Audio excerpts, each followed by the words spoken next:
Oh, Han, andito ka na pala. Kumain ka na ba? Oo, tapos na ako kumain. Saan ka kumain? Nagsaing pa naman ako ng marami. Han, sorry. Ba't ka nagsusuri?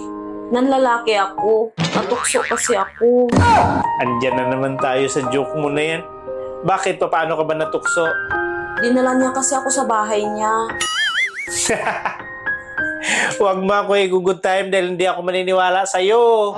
Oo nga, hindi kita ginugood time. Totoo yun.